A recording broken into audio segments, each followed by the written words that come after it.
Et comment décrire un amour si grand, si puissant, que rien ne peut le contenir. Tu sais mes espoirs.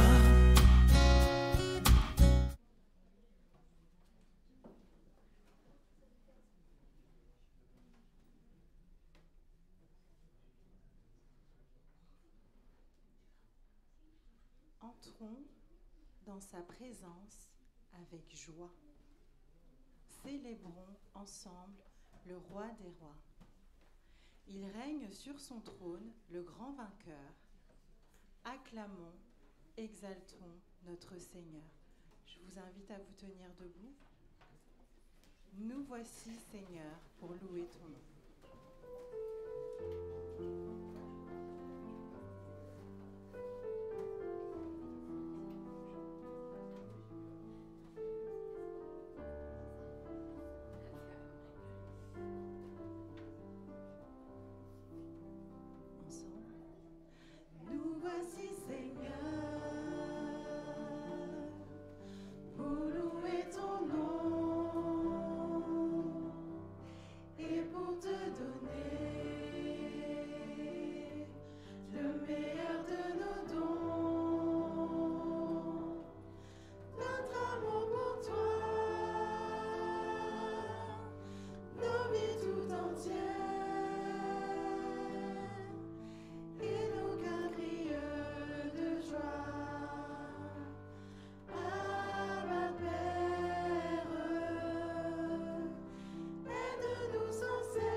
Seigneur, nous sommes reconnaissants aujourd'hui de t'avoir parmi nous. Et nous voulons, Seigneur, pendant le moment de notre culte, de t'accueillir dans nos cœurs. Nous demandons que ton Saint-Esprit vienne prendre place dans nos pensées et qu'il détermine en nous ta volonté de faire ce que tu attends de nous. Nous t'avons prié au nom de Jésus. Amen.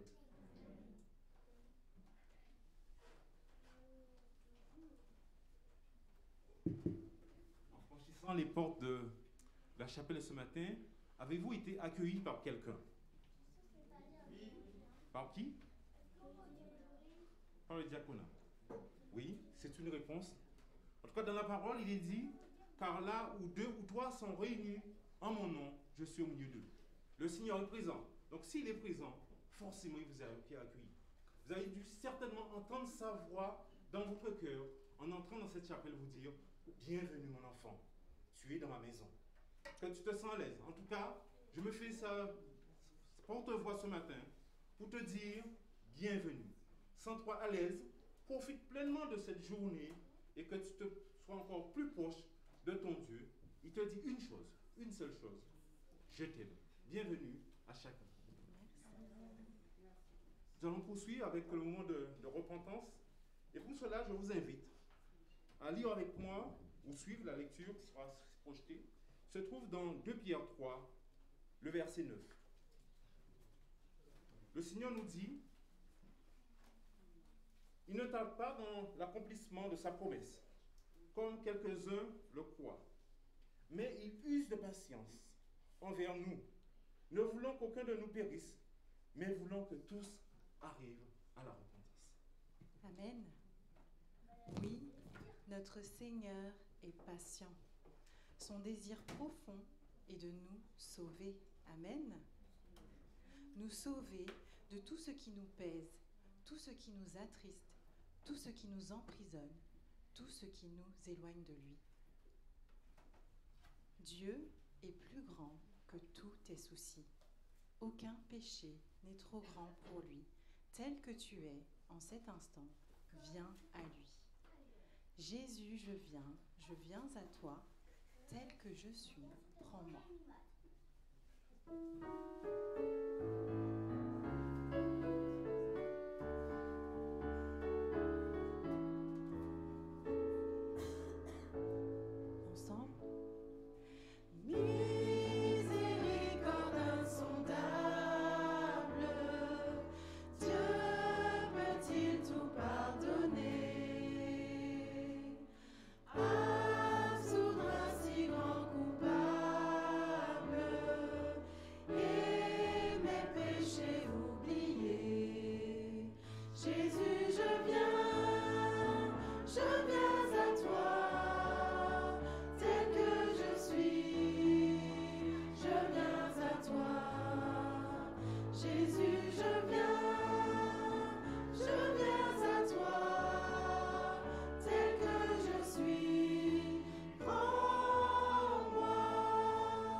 Gardez votre position, inclinez la tête et nous allons prier.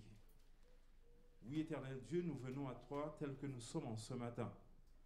Nous voulons t'offrir notre cœur parce que tu es le seul capable de pouvoir le transformer.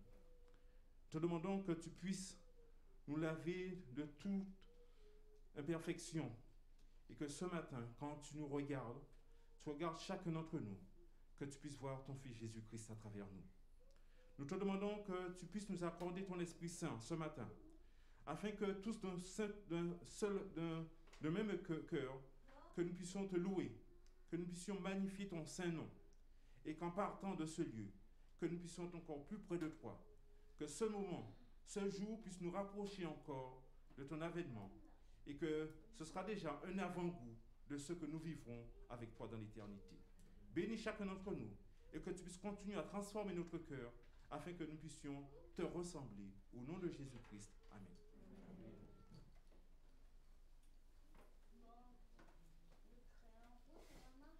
Notre Dieu est grand et très digne de louange. Il mérite toute gloire, tout honneur, toute louange et toute adoration. Amen. Toute création lui appartient. Il domine sur toute chose. Son nom est le plus beau de tous les noms. Son nom est au-dessus de tous les noms. Loué sois-tu, Éternel, que ton nom soit béni. Combien tu es grand. Rendons à l'Éternel gloire et honneur et chantons avec conviction les paroles de combien Dieu est grand.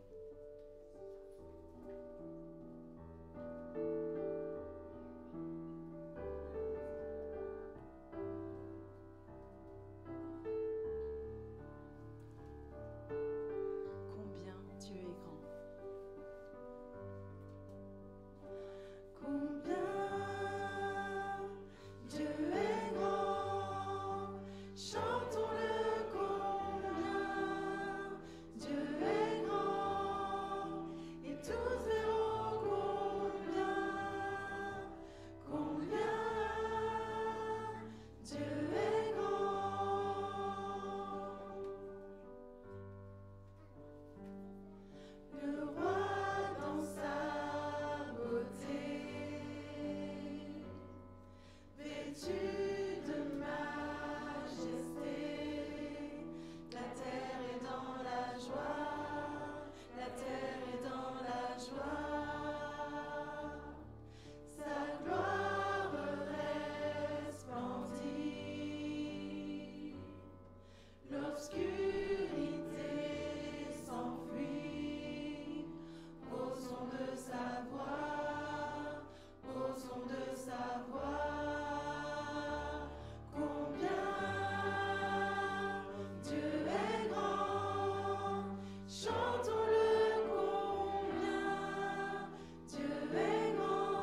de reconnaissance, je vous invite à prendre avec moi 2 Corinthiens 9, le verset 7.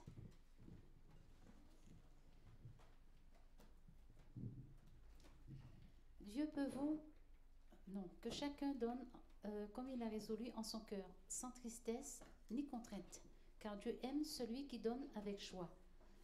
Je vous invite à vous asseoir et les personnes qui sont désignées dans le diaconat sont invitées à passer dans les rangs pour accueillir toutes nos dîmes et nos offrandes. Merci. Et nous chanterons « Ô toi dont les bienfaits ».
Je vous invite à incliner la tête pour la prière. Père Céleste, merci pour toutes ces dîmes et ces offrandes que tu nous as permis d'apporter dans ta maison ce jour. Nous voulons te dire merci, Seigneur, pour ce partage. Bénis les mains qui auront à les distribuer, Seigneur, que tout soit fait selon ta volonté, sous ta bonne garde et sous ton égide. Nous voulons aussi te présenter l'histoire des enfants, Cassandra, Seigneur, qui racontera l'histoire aux enfants. Que les enfants, de là où ils sont, puissent prêter une oreille attentive à l'histoire qui leur sera racontée. Dispose le cœur à écouter. Nous voulons te présenter notre pasteur Émile, que tu sois heureux de lui, Seigneur, car c'est lui qui partagera le pain de vie avec nous en ce jour. Veuille, on s'élève, purifier son cœur et ses pensées, que tout ce qu'il dira soit de nature à nous édifier, nous rapprocher plus près de toi. Permets-nous d'être à l'écoute et ouvre notre cœur à l'influence de tout ce qui sera dit. Que ton Saint-Esprit se manifeste dans chacun au milieu en ce matin, et que tu veilles sur chaque personne. Bénisse ton assemblée. Visite-nous d'une manière toute spéciale. Nous te disons merci pour tes bienfaits et tes grâces et ton amour. C'est au nom de Jésus que nous t'avons prié. Amen. Je vous invite à vous asseoir.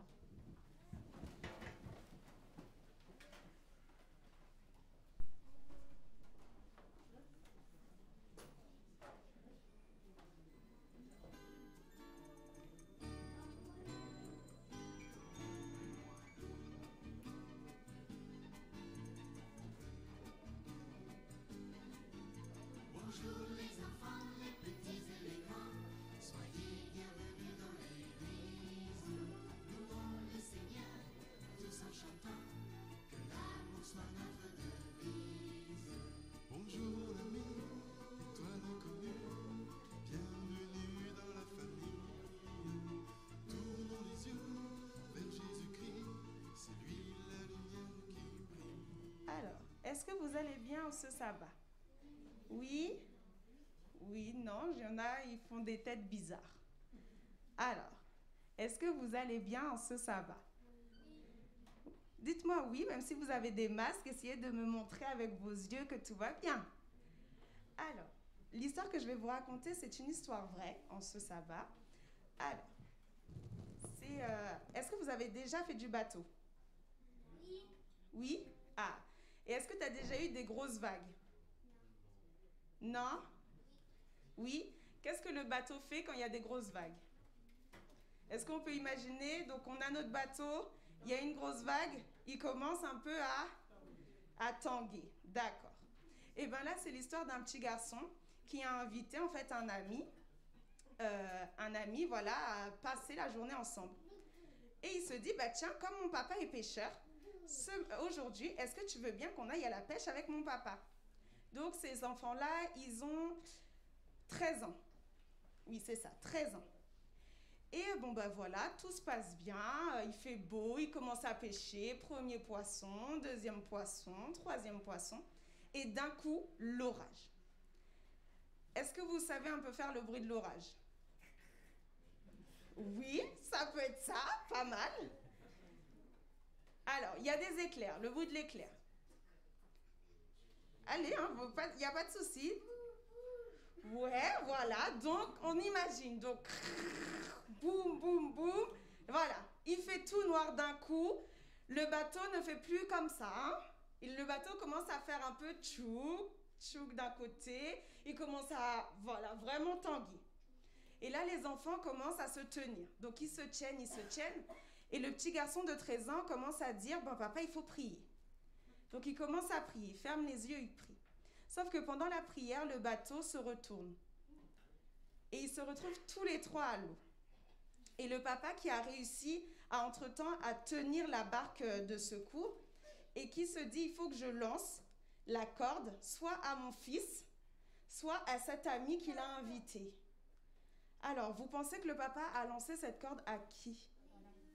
Aux deux? Non. Il n'a pas pu envoyer aux deux. Il a dû faire un choix, ce papa. Il a dû soit envoyer à son fils, soit à cet ami qu'ils avaient invité. Non, il n'a pas pu faire un aller-retour non plus. Alors, oui, à l'ami, oui. Le papa a prié et a dit, Seigneur, je sais que mon fils va aller au ciel, mais cet ami qui ne te connaît pas, il faut que je le sauve pour que demain il puisse te trouver. Alors le papa dit à son fils au loin, mon fils, je t'aime.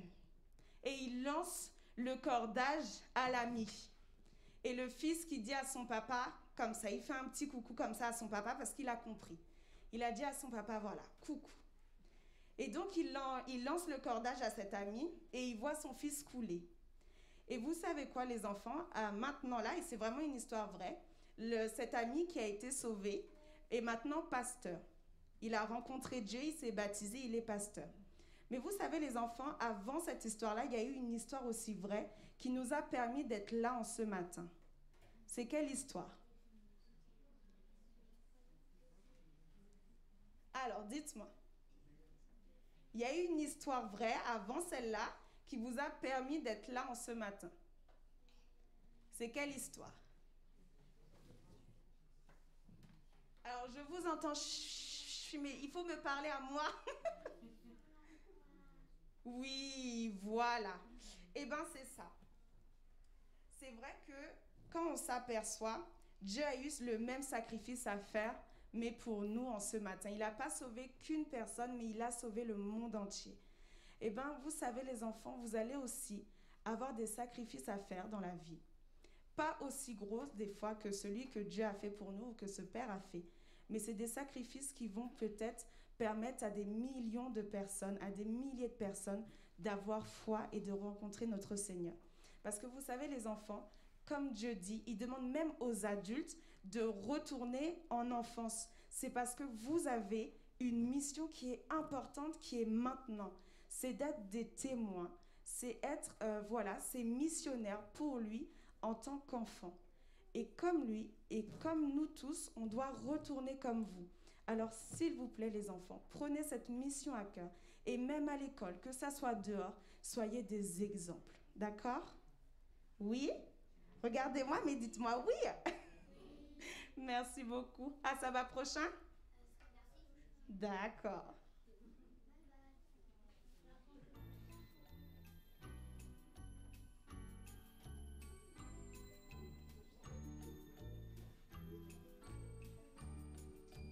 J'ai une petite marionnette retrouvée dans une vieille mallette accrochée.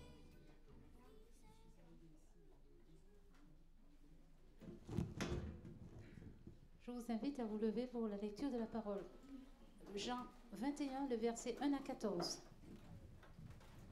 Jean 21, le verset 1 à 14.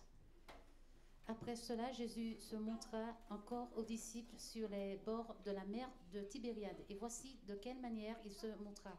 Simon-Pierre, Thomas, appelé Didyme, Nathanaël de Cana, en Galilée, les fils de Zébédée et deux autres disciples de Jésus étaient ensemble. Simon-Pierre leur dit, je vais pêcher. Et ils lui dirent, nous allons aussi avec toi.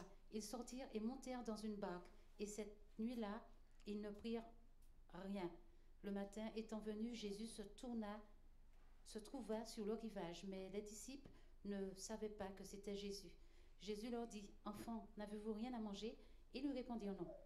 Il leur dit, jetez le filet du côté droit de la barque et vous trouverez. Ils le jetèrent, donc ils ne pouvaient plus le retirer à cause de la grande quantité de poissons. Alors le disciple que Jésus aimait dit à Pierre, c'est le Seigneur. Et Simon-Pierre, dès qu'il eut entendu que c'était le Seigneur, mit son vêtement et sa ceinture, car il était nu, et se jeta dans la mer. Les autres disciples vinrent avec la barque, tirant le filet plein de poissons, car ils n'étaient éloignés de la terre que d'environ 200 coudées. Lorsqu'ils furent descendus à terre, ils virent là des charbons allumés, du poisson dessus et du pain. Jésus leur dit, apportez des poissons que vous venez de prendre. Simon-Pierre monta dans la barque et tira à terre le filet plein de 153 grands poissons. Et quoi qu'il en eût tant, le filet ne se rompit point. Jésus leur dit, venez manger. Et aucun des disciples n'osait lui demander, qui es-tu? Sachant que c'était le Seigneur. Jésus s'approcha, prit le pain et leur en donna. Il fit de même du poisson. C'est déjà la 3e fois que Jésus se montrait à ses disciples depuis qu'il était ressuscité des morts. Amen. Je vous invite à vous asseoir. Merci.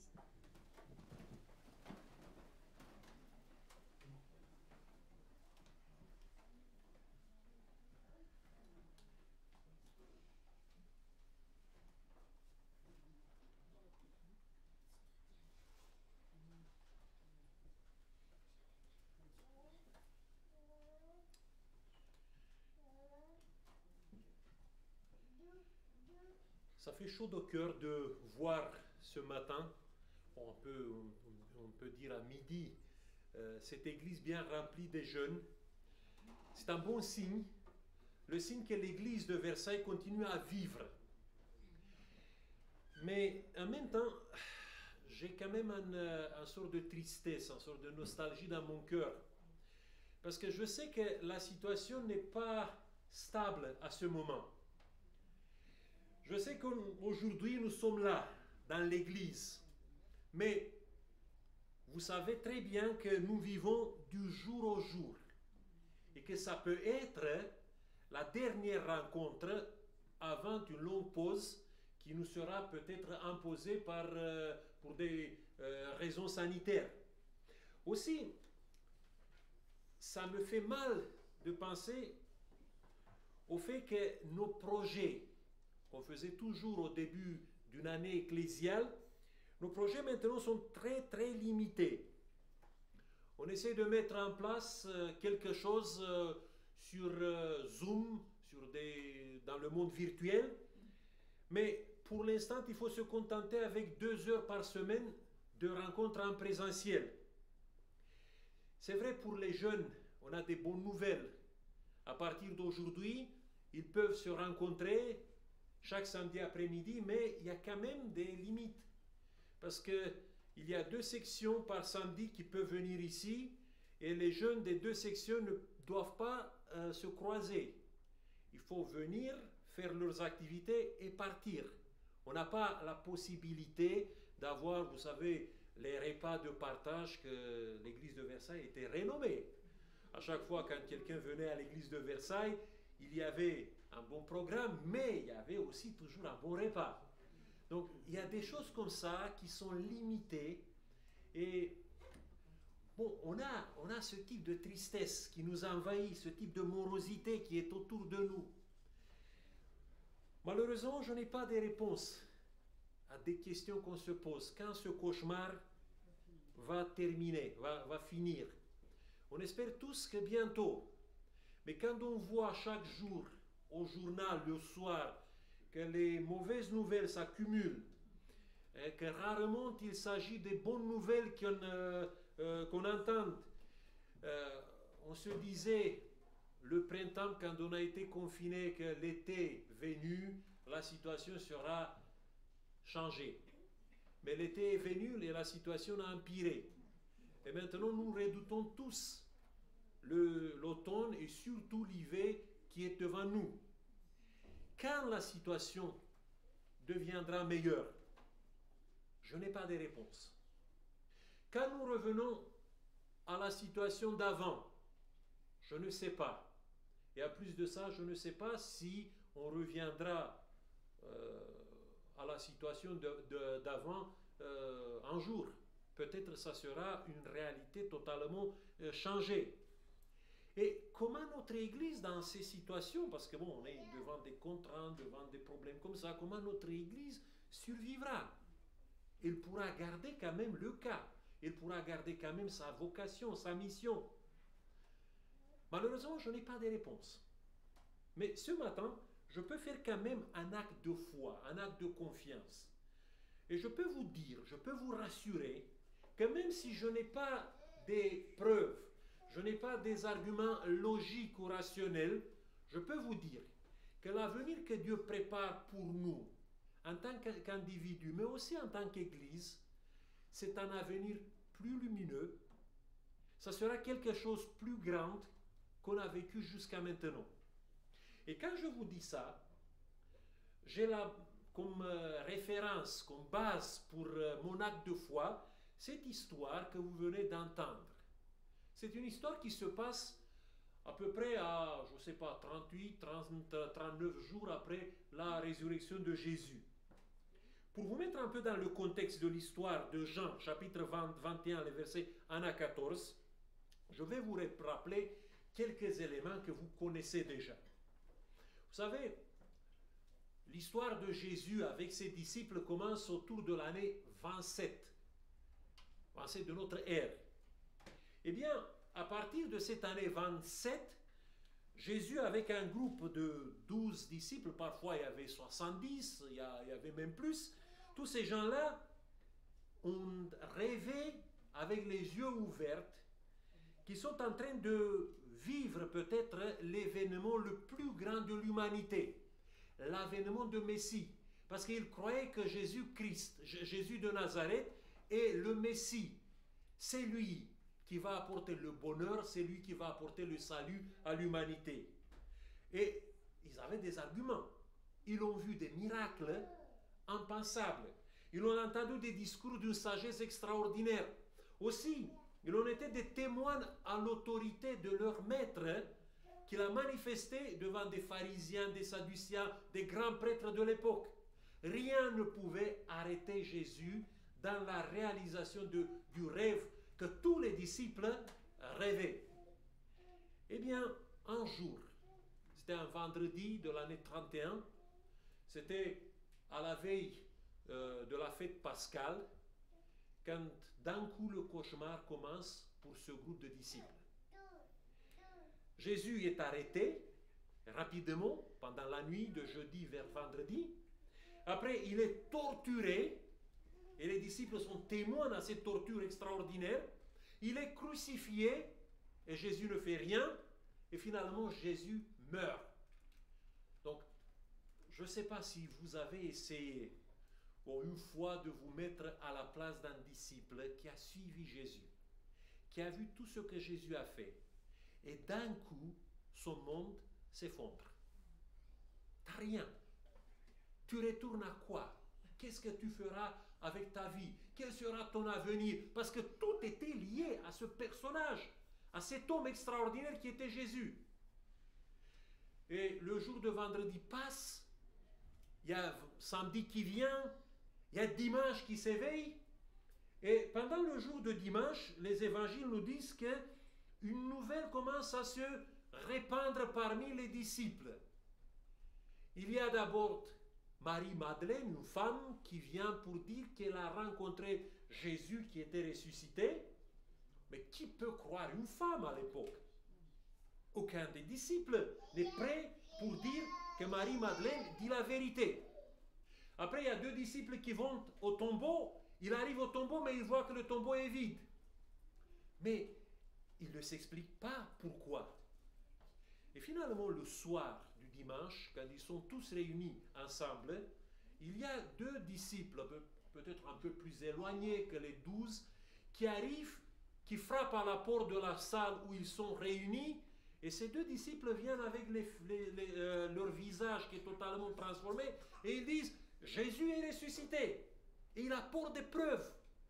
Des preuves que cette fois, tu ne peux pas dire que ce sont des preuves qui ne comptent pas. Et pendant ce moment, Jésus lui-même, il arrive, il entre, sans que personne sache comment il est entré dans la salle et il se dévoile. Et les disciples regardent émerveillés leur sauveur, leur personne qu'il aimait jusqu'à leur comble, ils le voient devant eux.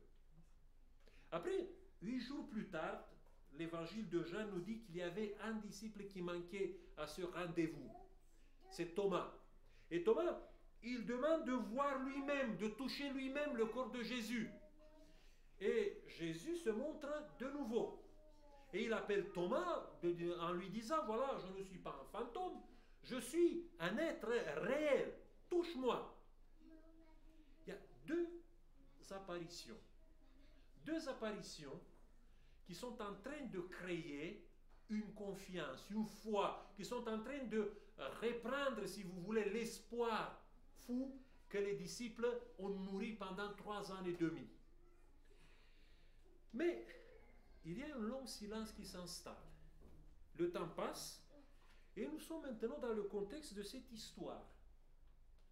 Ils ne sont plus à Jérusalem, les disciples. On les trouve ici au bord du mer de Galilée. Si vous regardez sur une carte de la Palestine, vous verrez qu'il y a quand même une longue distance. Jérusalem est au sud, la Galilée est au nord. Ils sont là. Qu'est-ce qu'ils font là-bas? Pourquoi ils sont là? Pourquoi ils sont seulement 7? Parce qu'il y avait quand même 11 survivants des 12 disciples de Jésus.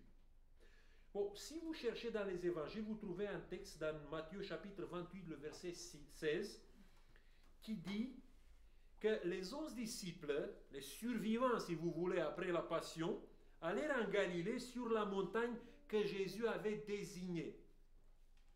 Ce texte nous dit que Jésus les a donné un rendez-vous.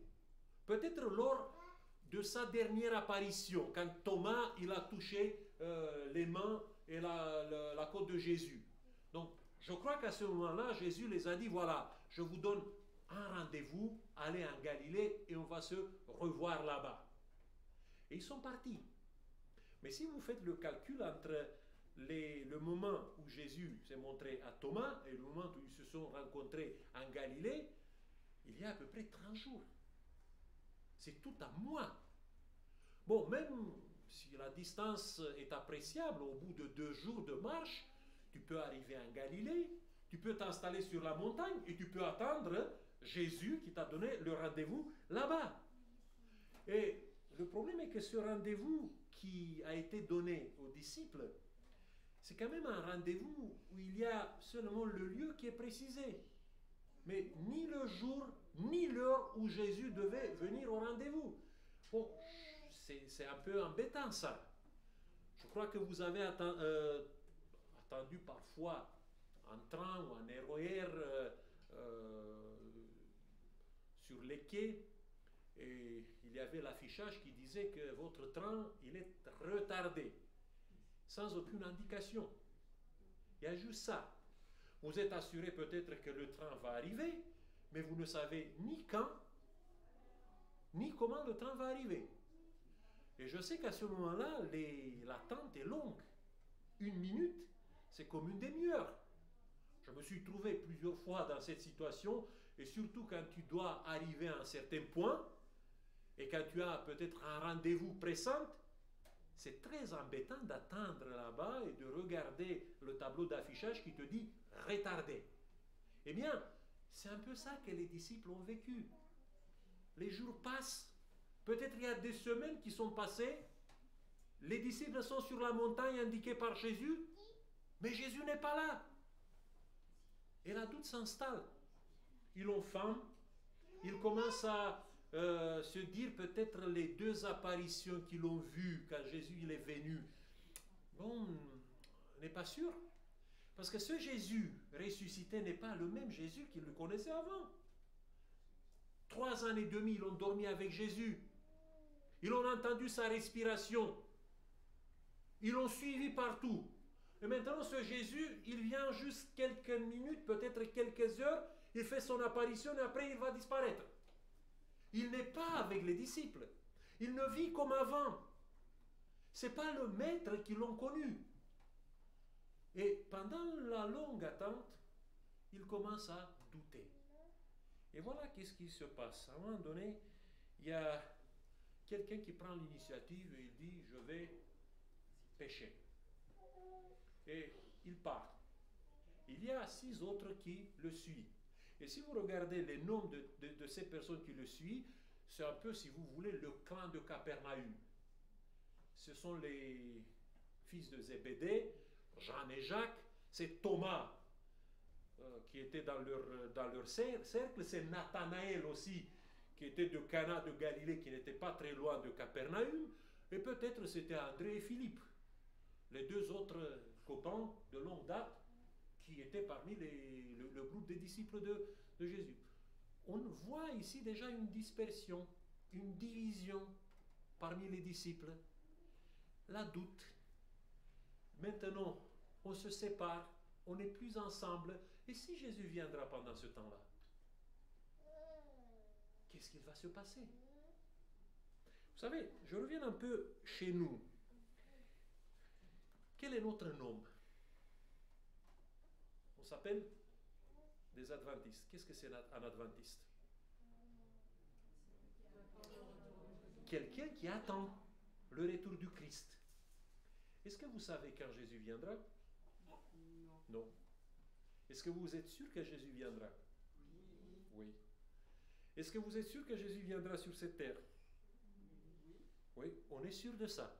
Mais ce que nous ne savons pas, c'est exactement ce que les disciples ne savaient pas. On ne sait pas quand Jésus viendra. Il y a des signes. Il y a des éléments concernant la modalité de l'apparition de Jésus que nous avons dans la Bible. Mais nous n'avons que ça. Et vous savez, la longue attente devient parfois pénible. On peut avoir le même sentiment que les disciples. Les jours s'ensuivent, rien ne se passe. Mais en plus de ça, on voit parfois que cette église, qu'on considère comme une église forte, comme une église qui est vouée,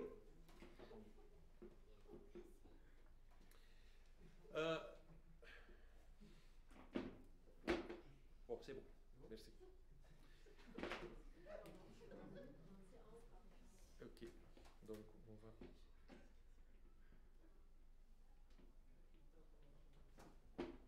Parfait. Donc, je vois que cette église adventiste, on croyait cette église imbattable, vouée à des grands projets. Mais quand tu regardes, de plus en plus, on voit que cette église s'affaiblisse. Et ce moment est un moment vraiment difficile pour l'église adventiste. Parce qu'on a découvert, peut-être le mois mars, avril, qu'on n'est pas si imbattable qu'on croyait. On a découvert que cette église qu'on a connue depuis longtemps, qu'on croyait peut-être une église immortelle, ça peut disparaître. Peut-être pas toute l'église, mais particulièrement notre église d'ici. Moi, je peux vous dire que j'ai des angoisses par rapport à ça.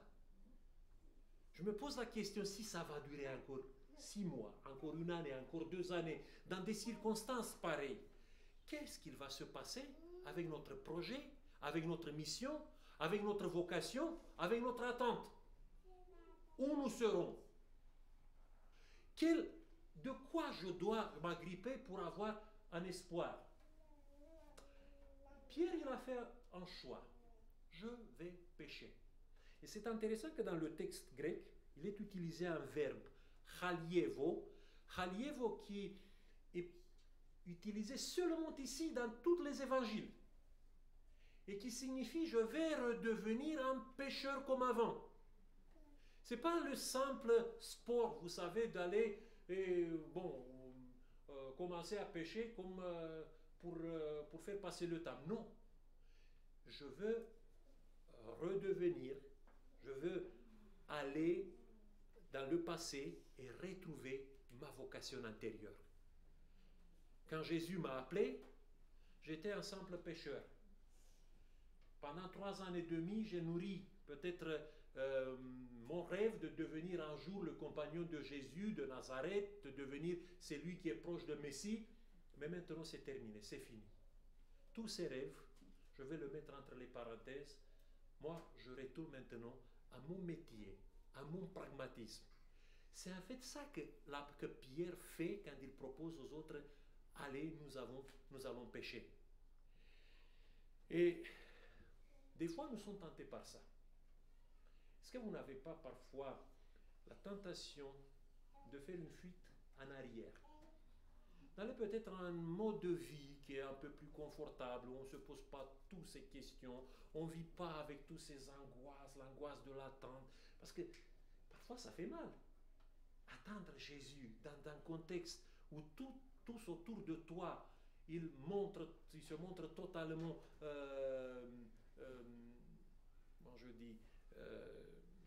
indifférents à toutes ces choses-là, ça fait mal au cœur. Quand autour de toi, ça se fait un vide. Tu es le seul parfois. Quand on est à l'église, c'est bien. Mais quand tu vas dans ce monde, quand tu vas à ton travail, quand tu vas à ton école, et quand tu es seul là-bas à espérer ça, on est tenté par une fuite en arrière. Pourquoi je ne peux pas vivre tranquille comme les autres? Pourquoi je ne peux pas avoir ma famille sans problème, sans les appeler pour prier, sans me faire des soucis pour mes enfants? Est-ce qu'ils vont continuer à croire en Dieu comme je crois? Pourquoi? Toutes ces choses-là, ce sont des choses qui me provoquent quand même des douleurs. Donc, on est tenté comme Pierre de dire, je vais regagner ma place d'avant. Mais qu'est-ce qui se passe?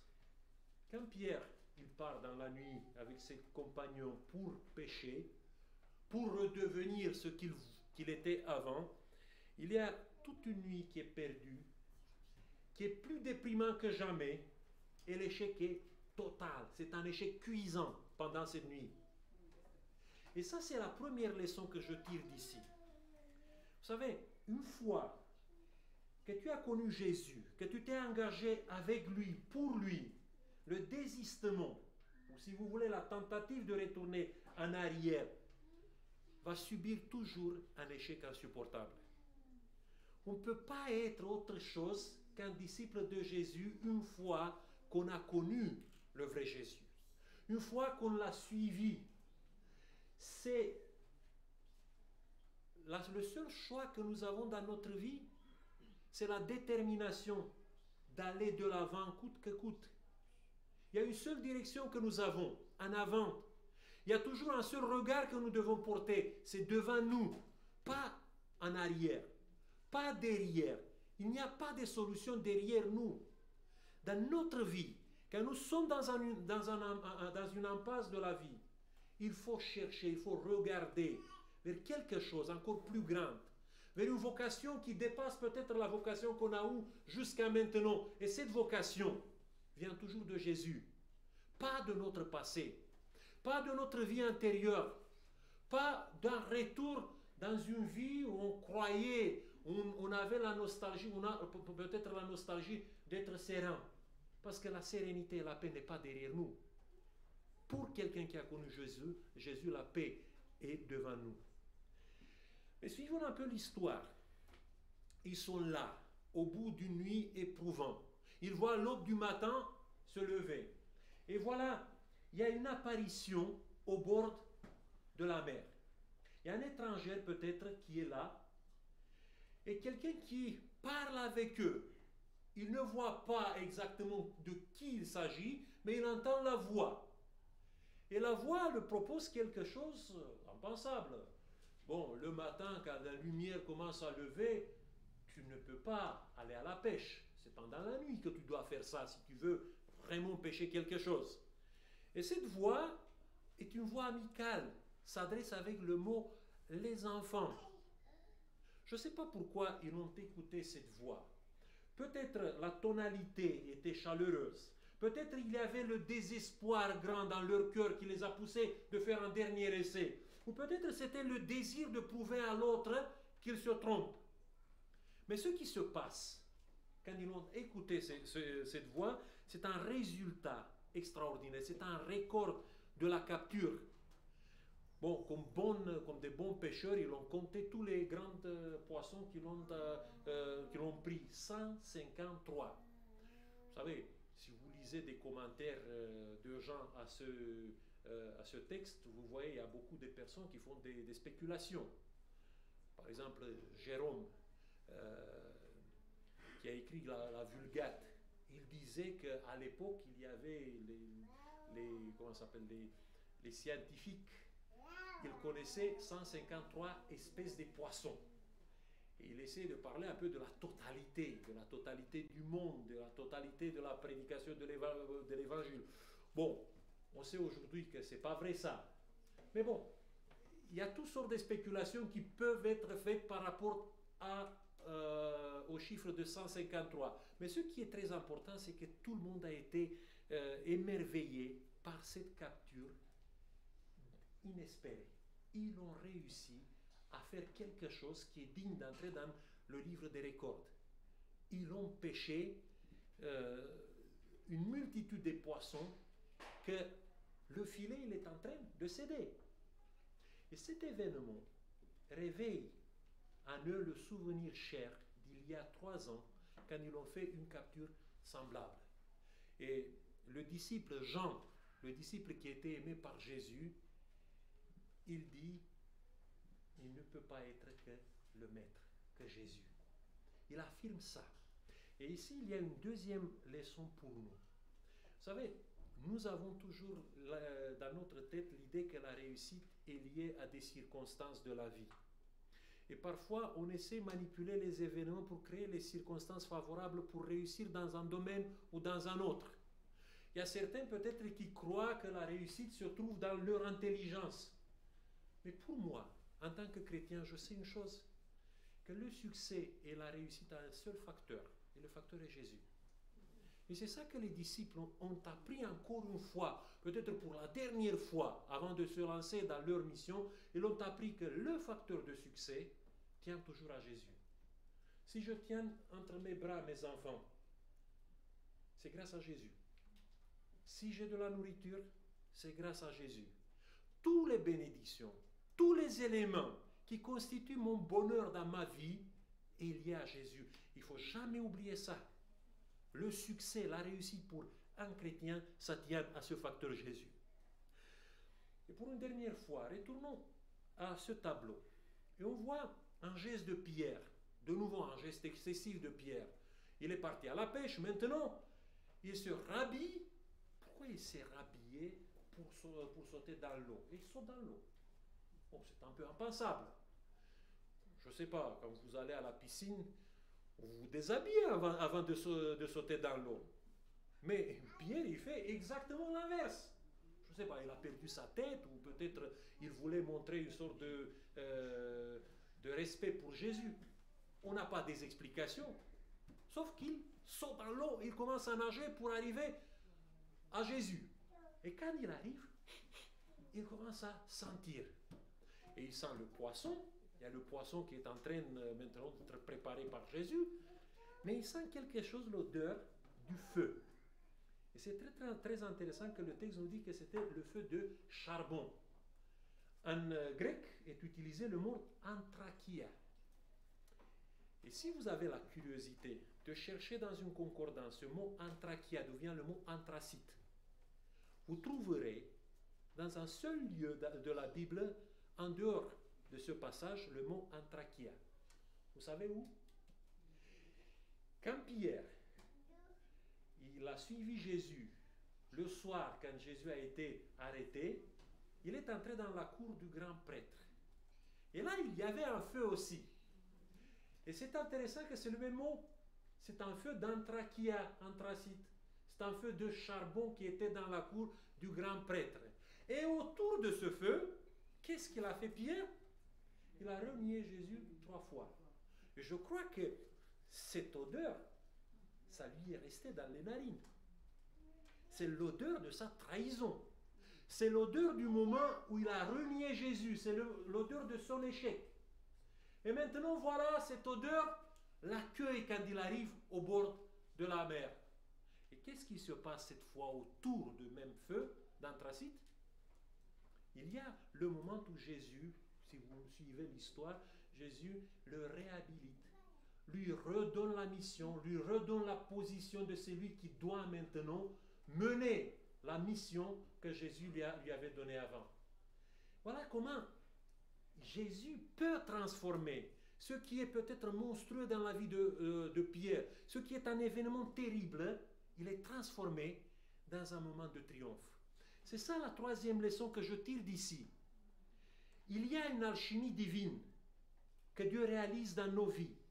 Les plus grands échecs, les plus grandes tristesses sont toujours transformées dans des grands moments de triomphe. Et ne me dites pas que ce n'est pas vrai. Parce que si je regarde derrière moi, dans les moments de mes échecs personnels, je trouve là des moments où j'ai reçu peut-être plus que jamais la bénédiction de Dieu. Et c'est ça qui se passe ici. Ce feu de charbon devient maintenant le feu de la repentance, devient le feu de la renaissance de l'apôtre Pierre. Parfois quand je vais à Paris, je visite des endroits qui sont merveilleux. L'hôtel de ville, ça me plaît toujours d'aller avec mes connaissances, mes amis quand ils viennent à Paris, de les faire visiter l'hôtel de ville. Il y a un autre endroit où je les promène, c'est Buttes-Chaumont. Mais si on fait un voyage en arrière avec une machine à remonter le temps, si vous êtes dans l'année peut-être 1500, je crois que personne n'ira dans ces endroits. Là où se trouve l'hôtel de ville, c'était la place de Grève. La place de Grève, c'était le lieu d'exécution publique.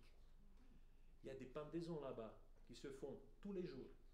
Après le Buttes-Chaumont, c'est le gibet de Montfaucon. Là, il y a des personnes qui sont torturées avant d'être tuées et leurs cadavres restent là, pendus, pendant des jours, des semaines. Tu ne peux pas t'approcher parce que l'odeur est terrible. C'est l'odeur des cadavres en putréfaction. Ce n'est pas le bon endroit pour visiter Paris. Et voilà aujourd'hui, au bout de 500 ans, quand on va à Paris, on ne retrouve pas ce mémoire terrible de ces lieux. On retrouve une autre chose. Eh bien, c'est comme ça que Dieu a fait avec Pierre. C'est comme ça que Dieu fait avec nous dans nos vies. Ce qui peut paraître un échec, Dieu peut le transformer dans une grande bénédiction dans notre existence. Aujourd'hui, nous sommes devant peut-être une telle réalité.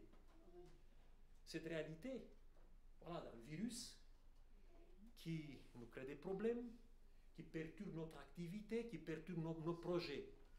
Et pourquoi nous ne voyons pas dans tout ça une autre opportunité, peut-être meilleure qu'on a pensé, que Dieu veut amener dans notre vie pour réaliser des projets encore plus grands à travers nous et à travers cette Église. Et le dernier tableau qui me plaît le plus, c'est le tableau où les disciples sont tous arrivés au bord, ils s'assoient, et c'est ici que ça commence, si vous voulez, la grande mission de l'Église chrétienne.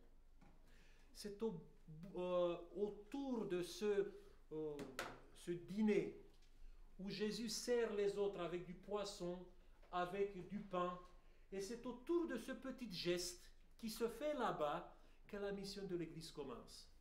C'est l'appel, au rappel de Pierre après.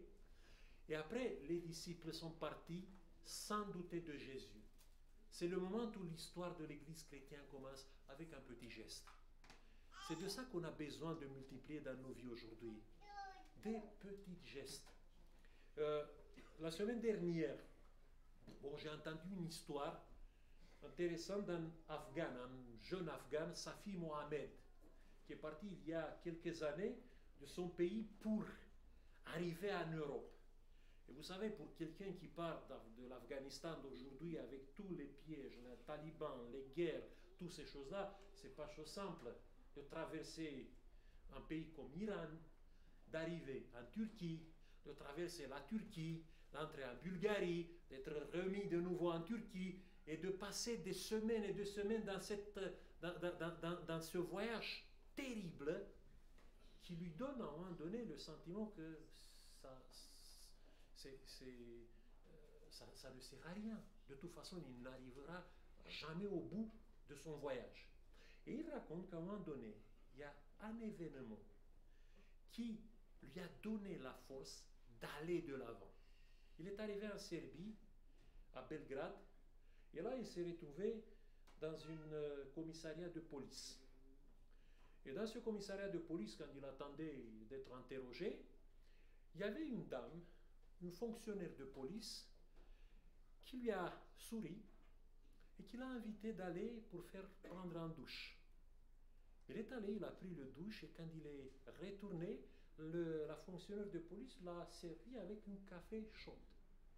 Et il dit qu'à ce moment-là, dans sa vie, quand il a vu ce petit geste de bonté humaine qu'il n'a pas vu depuis des semaines dans cet long voyage, à ce moment-là, il a repris le courage d'aller de l'avant. Maintenant qu'il habite à Marseille, c'est quelqu'un qui vit très bien, c'est quelqu'un qui s'est intégré dans la société. Mais il considère ce petit geste comme le moment du départ de sa nouvelle vie. Voilà, ici nous avons ce petit geste de Jésus, de les servir, de manger avec eux, comme le moment du départ d'un nouveau projet. C'est vrai, on n'a pas aujourd'hui la Sainte-Seine, mais il y a beaucoup de petits gestes que nous pouvons faire, que nous pouvons avoir, quand nous sommes ici, quand nous voyons entre nous, même si nous avons les masques. Mais il faut repartir. Il faut commencer à vivre notre vocation. Il faut montrer, si vous voulez, encore plus de détermination avec des gestes, des petits gestes comme ça, de bonté que nous pouvons avoir, manifester entre nous et envers les autres. Que Dieu nous bénisse d'avoir peut-être une meilleure reprise. Et malgré les circonstances, d'avoir cette conviction que l'avenir que Dieu a pour nous est meilleur que ce que nous avons vécu jusqu'à maintenant, à la fois dans nos vies personnelles, mais aussi dans la vie de notre Église. Que Dieu mette cet espoir en nous, jusqu'au moment où il va arriver. Amen. Amen.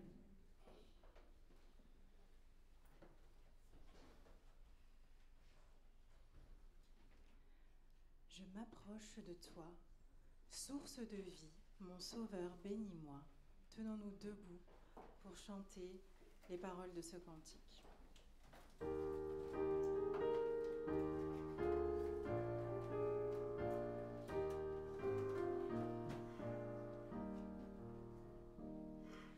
Je m'approche de toi,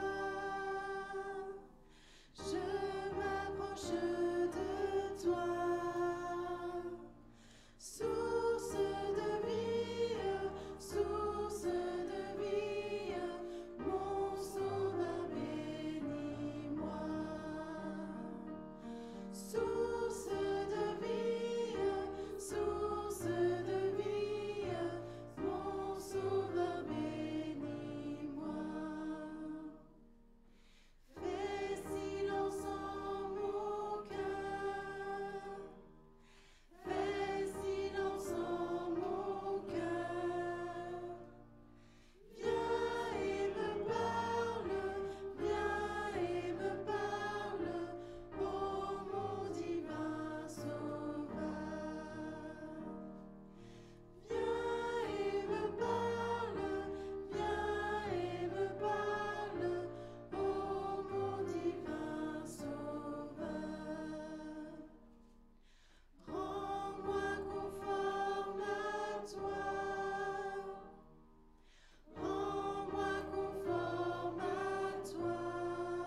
que je parte en vainqueur. Et quand tu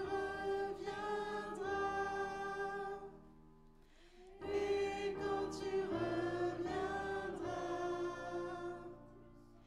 dans tes milices,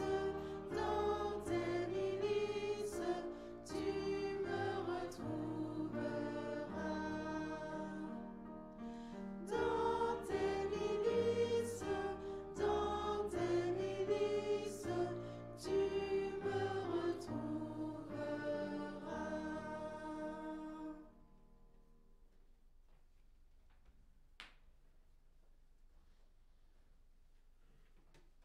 Seigneur, nous voulons te remercier parce que tu es venu pour nous chercher dans ce monde.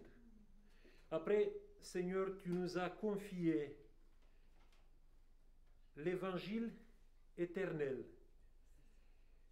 que tu nous as appelé de la répandre dans le monde entier. Et Seigneur, nous voulons te remercier pour cette vocation, pour cette connaissance de toi que tu nous as donnée. Aujourd'hui, Seigneur, quand nous avons parfois des doutes dans nos cœurs, quand il y a une certaine confusion autour de nous, nous voulons te demander de mettre la confiance en toi, la confiance inébranlable et absolue en toi, et surtout, Seigneur, l'espérance que dans nos vies, le meilleur va commencer bientôt. Seigneur, nous sommes devant toi aujourd'hui pour réclamer la promesse que tu nous as faite. La promesse que tu seras avec nous jusqu'à la fin du monde. Mais aussi, Seigneur, que ta puissance sera avec nous jusqu'à la fin du monde. Et cette puissance, Seigneur, nous voulons te demander de mettre en place dans nos vies et dans la vie de cette communauté. Que ta paix et ta grâce soient avec chacun de nous. Amen. Shalom, shalom, que la paix soit sur toi.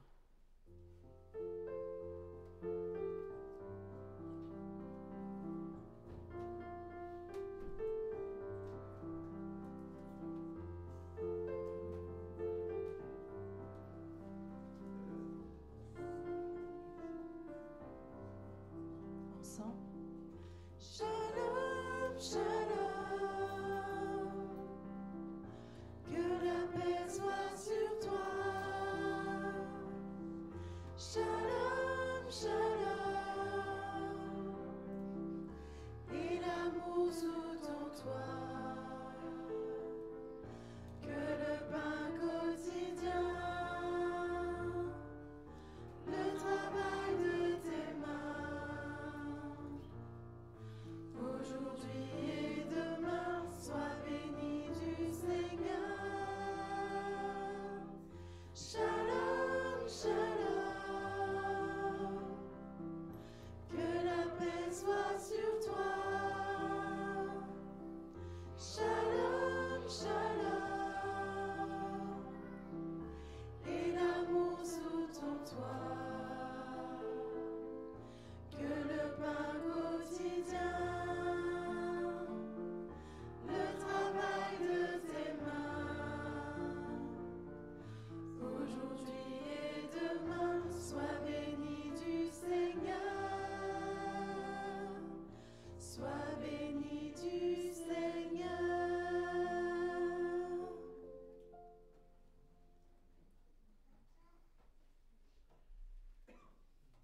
Avant de lire les paroles de promesse et de bénédiction de la part de Dieu, je vous rappelle que ce soir à 18h30, on se retrouve avec les membres, seulement avec les membres de l'Église ici pour une réunion administrative. Vous avez déjà reçu le message il y a 2 semaines. Il y a un rappel qui a été fait le sabbat dernier. Donc, bon, je vais vous envoyer aussi un petit message cet après-midi pour vous rappeler ça.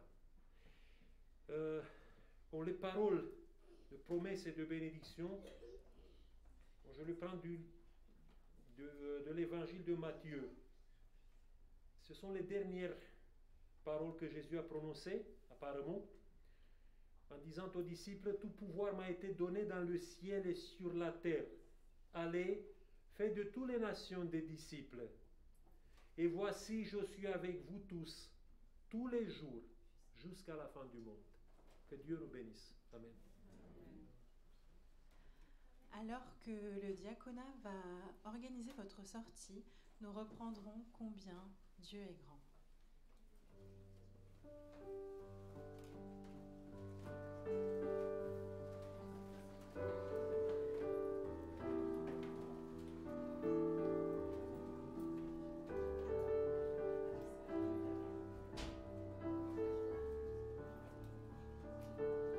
Combien Dieu est grand.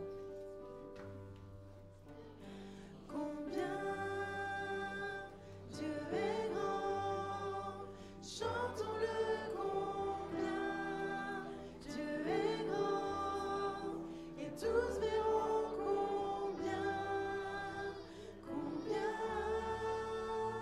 Dieu est grand.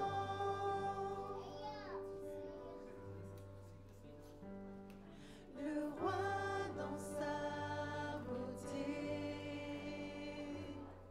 vêtu de majesté, la terre est dans la joie, la terre est dans la joie.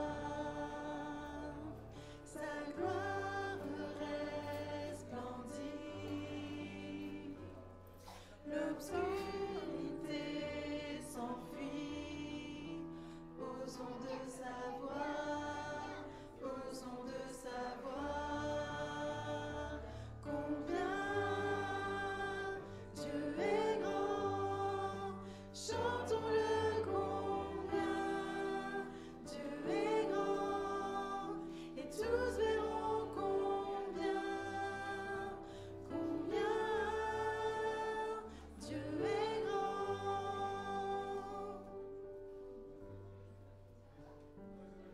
Car d'âge en âge il vit, le temps lui est soumis, commencement et fin, commencement et fin. Céleste Trinité, Dieu d'éternité, il est l'agneau divin, il est l'agneau divin. Combien Dieu est grand, chantons-le combien Dieu est grand, et tous verront combien Dieu est grand. Son nom est tout puissant. Son nom est tout puissant, digne de louange. Je chanterai combien Dieu est grand. Son nom est tout puissant. Son nom est tout puissant, digne de louange. Je chanterai combien Dieu est grand. Combien Dieu est grand, chantons-le combien Dieu est grand, et tous verront combien Dieu est grand.